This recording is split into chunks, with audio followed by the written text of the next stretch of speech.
Hello, crafty friends. This is Anya General with Ink, Paper, Scissors. Today, I am sharing some inspiration using the Gina K Designs 12 Days of Christmas box. This box includes 12 daily surprises, and Gina has been going live on her YouTube channel each day to reveal what's inside every surprise bag. In today's video, I'll be revealing the surprise for day 4, and then I'll be sharing a cart that I created using the products from today's reveal. If you're interested in any of the products I'm using today, I have everything linked below in the video description, as well as listed on my visual supply list, so you can easily find everything in one place. Here I'm pulling out the surprise for day 4 from the box. Each surprise comes individually packaged in its own bag and sealed with a really fun wax seal sticker, which just adds to that unboxing experience. I'm opening mine up now, and today's surprise is the tiny tag sentiment stamp and die set. As I mentioned over on my social media, Gina is incredibly generous to include coordinating dies with these stamp sets, which makes them especially easy to use and gives you a lot of flexibility in your card making. Now that we've seen what today's surprise is, let's go ahead and put it to use.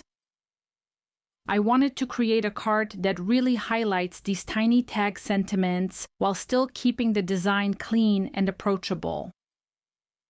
As I work through the card, I'll walk you through each step, share a few tips along the way, and show you how you can easily adapt this idea using supplies you may already have in your stash. For today's project, I'll be using Gina's sticky mat for ink blending, the Gina K ink blending brushes, and her brand new Cranberry inks, which, let me just tell you, I am absolutely in love with.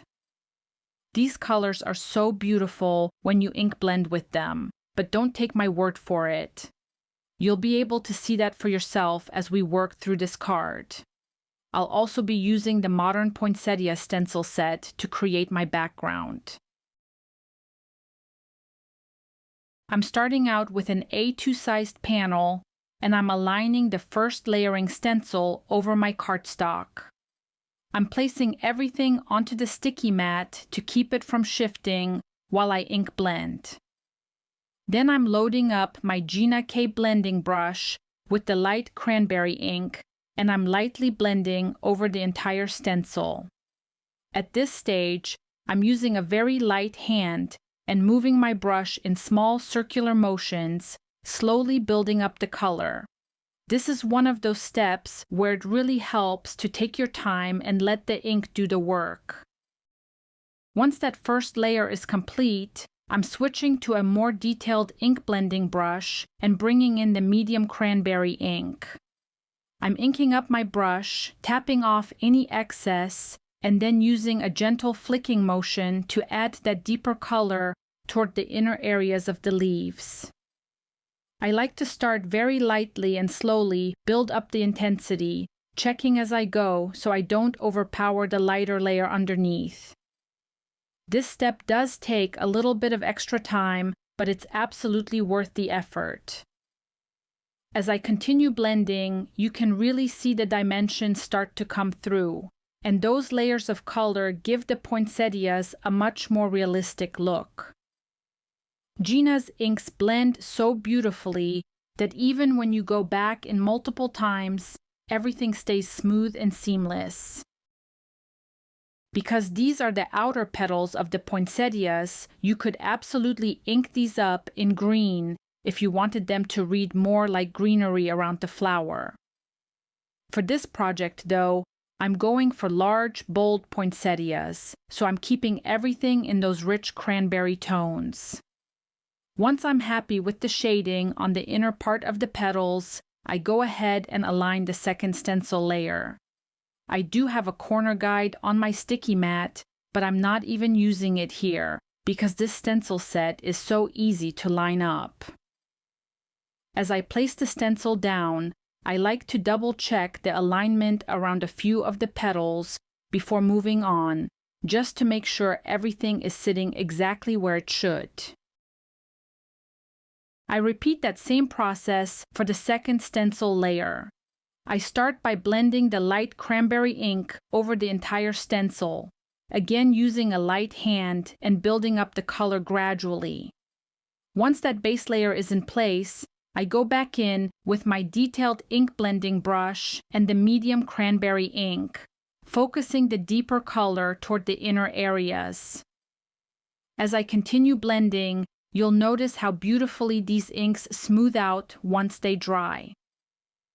When I pull this stencil off, you can already see just how beautiful the blending is and how much depth we've created with just 2 ink colors. Next, I align the third stencil layer and repeat that same process, starting with the light cranberry ink over the whole stencil. I'm taking my time here, making sure everything stays soft and even. Then I grab my detailed ink blending brush once again and ink it up with the medium cranberry ink. This time, I'm focusing that deeper color right in the center of the poinsettia and lightly flicking the ink outward. This helps draw your eye into the center of the flower and really enhances the dimension. Here is a tip for you.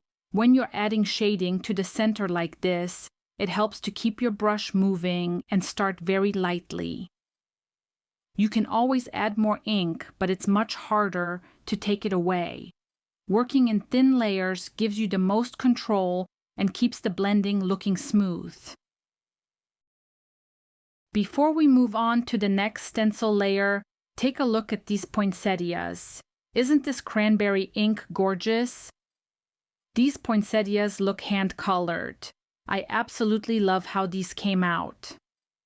Now I'm moving on to the fourth and final stencil layer. I align it over my ink-blended design, and before I start blending, I mask off the center dots of the poinsettias. I've already created the depth I want in the flowers themselves, so for this layer, I only want to color in the dots around the poinsettias. Because I didn't add any green leaves to this design, I decided to bring in a bit of green here to balance everything out. I'm ink blending the color Christmas pine over the dots, starting with my larger blending brush to lay down the color. Then I switch back to my detailed ink blending brush and add a little bit of shading from one side of each dot. It doesn't matter which side you choose. The key is to pick a side and stay consistent so everything looks cohesive and intentional. As I work through this step, I'm just taking my time and checking the shading as I go. These small details may seem subtle, but they really make a difference in the finished design. Before I move on to assembling the card, I also wanted to take a quick moment to mention something really fun. If you didn't get the 12 Days of Christmas box this year, you should definitely join Gina on her daily live streams. She's been giving away a $100 gift card to her store, or she gives the winner the option to trade that gift card in for a 12 Days of Christmas box instead. How fun is that? I just love how generous Gina's heart is. She truly is the best. All right, let's get back to the project. When I pulled off that last stencil layer, my heart honestly skipped a beat. I absolutely loved how this background turned out. I originally planned to turn this into a tag, but I just couldn't bring myself to cut into this panel, so I decided it needed to become a card instead. To start building my card, I'm bringing in Master Layouts 18 and pulling out the thicker border die from that set. I like to take a moment here to look at my background and decide where I want that border to sit before committing to anything. Once I'm happy with the placement, I grab a piece of gold vellum from my stash and run the border die through my die cutting machine. While I'm die cutting, I'm also pulling in Master Layouts 1 to cut my panels. I use the smaller rectangle to die cut my ink-blended card front, taking care to center the design so the poinsettias are framed nicely. Then I used a larger rectangle to die cut the gold vellum, which is going to act as a soft, elegant mat behind the card panel. I really love using vellum this way because it adds interest without overwhelming the design. Next, I lay the vellum border onto my card panel and play around with the placement just a bit until it feels balanced. The ends of the border extend past the edge of the panel, so I gently bend those tails around to the back. This is one of those steps where it helps to slow down and make sure everything is sitting flat before adding adhesive. Once I'm happy with the placement, I add glue to the back of my card panel to secure those bent edges in place. I would definitely recommend using a tape runner for this step. That would have been the better choice, but in the moment I didn't think of it. I just make sure everything is pressed down well so the border stays nice and secure. Finally, I adhere my ink-blended panel onto the larger gold vellum rectangle.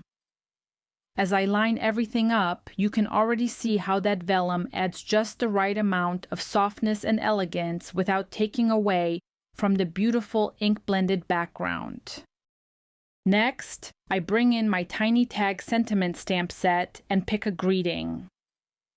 For today, I decided to go with the Happy Holidays to You sentiment. I really love how versatile this set is.